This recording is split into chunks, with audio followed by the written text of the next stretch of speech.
नमस्कार किसान भाइयों, स्वागत है आप सभी का एचवी एग्रीकल्चर यूट्यूब चैनल पर। किसान भाइयों, आज हम बात करने वाले गेहूं की फसल में आपको नैनो यूरिया का उपयोग करना है या नहीं करना है।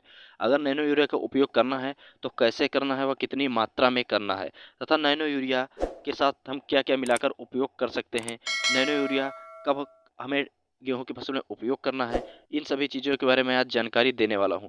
अगर आप नैनो यूरिया के बारे में पहले सुन चुके हैं तो नैनो यूरिया के बारे में आपको थोड़ी बहुत जानकारी जरूर होगी, और थोड़ी बहुत जानकारी होगी तो मैं आज आप लोगों की और जानकारी बढ़ा दूंगा।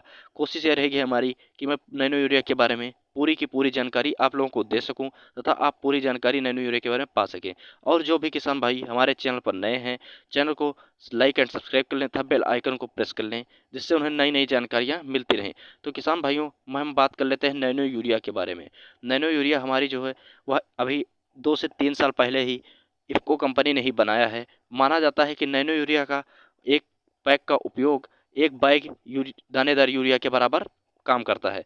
तो किसान भाइयों, नैनो यूरिया के उपयोग के बाद आपको दानेदार यूरिया का उपयोग करना है आपके गेहूं की फसल में या नहीं करना है, या गेहूं की फसल में दोनों यूरियाओं को उपयोग करना है, मैं इन चीज़ों के बारे में जानकारी देने वाला हूं। तो किसान भाइयों, हमारी यह जो नैनो यूरिया है यह आपकी फसल पर कैसे काम करती है। किसान भाइयों, नैनो यूरिया हमारी जो है, अगर इसका स्प्रे अपनी फसल पर करते हैं तो आपके फसल के पत्तियों में जो छोटे छोटे रंध्र छिद्र होते हैं, उन्हीं के माध्यम से यह काम करती है। आपके रंध्र छिद्रों के माध्यम से यह पौधे की जड़ तक जाती है तथा पौधा अवशोषित कर लेता है। और अगर आपकी इसकी मात्रा अधिक हो जाती है तो यह पौधे की रक्तिका में स्टोर हो जाती है, और जब भी पौधे को जरूरत होती है वह धीरे धीरे अवशोषित करता रहता है। इसलिए नैनो यूरिया बहुत ही अच्छी तरीके से काम कर रही है, क्योंकि इसमें जो पौधे की रक्तिका होती है वह स्टोर कर लेती है, और जब भी पौधे की आवश्यकता होती है तब तक पौधा इसको अवशोषित करता रहता है। और किसान भाइयों, अगर नैनो यूरिया के आकार के बारे में बात किया जाए तो इसका आकार लगभग 20 से 50 नैनोमीटर के आसपास होता है।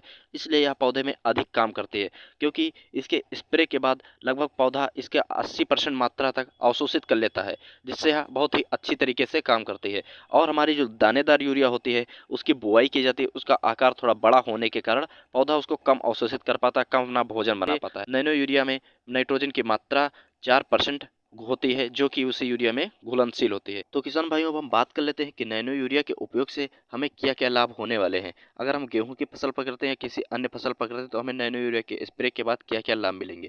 किसान भाइयों, नैनो यूरिया का स्प्रे जब अपनी गेहूं की फसल पर करेंगे तो आपकी गेहूं की फसल बहुत ही अच्छी तरीके से विकसित होगी। पौधे में प्रोटीन की कमी नहीं रहेगी। जब पौधे में प्रोटीन की कमी नहीं रहेगी तो आपका पौधा बहुत ही अच्छी तरीके से ग्रोथ करेगा, पौधे में कल्ले अधिक निकलेंगे तथा पौधे का बहुत तेजी के साथ विकास होगा। और हमारी मिट्टी में जो नाइट्रोजन की कमी होती है उसको भी नैनो यूरिया पूरी कर देगी। तो किसान भाइयों, अब हम बात कर लेते हैं इसकी मात्रा के बारे में। किसान भाइयों, अगर इसकी मात्रा की बात की जाए तो इसकी मात्रा लगभग 3 से 4 ml प्रति लीटर के हिसाब से मिलाकर स्प्रे करना है।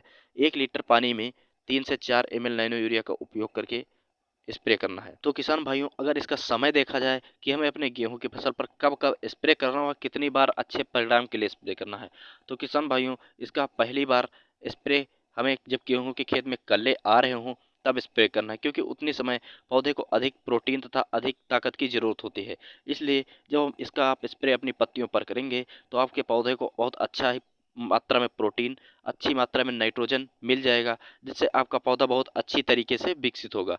और किसान भाइयों, अगर बहुत अच्छा परिणाम चाहते हैं तो आपको इसको 2 बार स्प्रे करना होता है। पहली बार जब कल्ले निकल रहे हों, दूसरी बार आपको 20 से 25 दिन के अंदर स्प्रे कर देना चाहिए। जब आपके 2 स्प्रे लगातार हो जाएंगे 20-25 दिन के अंदर, तो आपका पौधा बहुत अच्छी तरीके से विकसित होगा, पौधे में प्रोटीन नाइट्रोजन की कमी नहीं रहेगी, जिससे वह आप बहुत अच्छी तरीके से विकसित होगा तथा पौधे में कल्लों की संख्या बढ़ जाएगी। और किसान भाइयों, नैनो यूरिया के उपयोग के समय हमें एक बात का ध्यान रखना बहुत जरूरी होता है। नैनो यूरिया का उपयोग आप खड़ी फसल पर ही कर सकते हैं। खड़ी फसल का मतलब आपका पौधा बन गया हो, पौधा जम गया हो, उसमें पत्तियां बन गई हो, क्योंकि नैनो यूरिया का स्प्रे सिर्फ पत्तियों पर ही किया जाता है।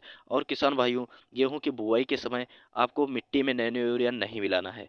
गेहूं की बुआई के समय आप जो बेसल डोज देते हैं, वो चाहे नाइट्रोजन हो, चाहे एनपीके हो, चाहे डीएपी हो, चाहे यूरिया हो, आप उसका उपयोग नीचे से मिट्टी में ही करें। क्योंकि जब पौधा जब जमता है तो उसके जड़ों को भी नाइट्रोजन की आवश्यकता होती है। जब नाइट्रोजन जड़ से मिलेगी ही नहीं तब पौधा विकसित कहाँ होगा, तब आप नैनो यूरिया का उपयोग नहीं कर पाएंगे। और किसान भाइयों, नैनो यूरिया का उपयोग आपको वहाँ करना है जैसे आप गेहूं की पहली सिंचाई में दानेदार यूरिया का बुआई करते हैं, उसकी जगह पर आप नैनो यूरिया का उपयोग कर सकते हैं। या दूसरी सिंचाई में आप दानेदार यूरिया की बुआई करते हैं, उसकी जगह पर आप नैनो यूरिया का छिड़काव या स्प्रे कर सकते हैं। और किसान भाइयों, अब हम इसकी कुछ सावधानियों के बारे में बात कर लेते हैं। नैनो यूरिया का उपयोग करते समय आपको क्या सावधानियां रखनी होंगी। तो किसान भाइयों, नैनो यूरिया को उपयोग में लाने से पहले हमें बोतल को अच्छी तरह से हिलाकर ही उपयोग में लाना है। और नैनो यूरिया का उपयोग ओस को देखते हुए सुबह या शाम के टाइम में ही स्प्रे करना है। और किसान भाइयों, नैनो यूरिया के स्प्रे के बाद अगर 12 घंटे के भीतर बारिश हो गई तो आपकी नैनो यूरिया बेकार गई। अगर जैसे कि आप सुबह डालें और शाम के टाइम में बारिश हो गई तो आपकी नैनो यूरिया बेकार गई, आपको दोबारा से स्प्रे करना होगा। किसान भाइयों, सबसे बड़ी सावधानी यह है कि नैनो यूरिया का स्प्रे करते समय आप ऐसी कोई चीज़ न मिलाएं जिसमें नाइट्रोजन की मात्रा हो, जैसे डीएपी, एनपीके और दानेदार यूरिया मिलाकर स्प्रे ना करें जिसमें नाइट्रोजन की मात्रा हो। तथा आप नैनो यूरिया के साथ और कई चीज़ें मिला सकते हैं। तो किसान भाइयों, आशा है कि आप सभी को नैनो यूरिया के बारे में पूरी जानकारी मिल गई होगी। तो किसान भाइयों, अगर वीडियो अच्छी लगी हो तो प्लीज़ लाइक एंड सब्सक्राइब कर लें। जो भी किसान भाई हमारे चैनल पर नए हैं, चैनल को सब्सक्राइब कर लें, बेल आइकन को प्रेस कर दें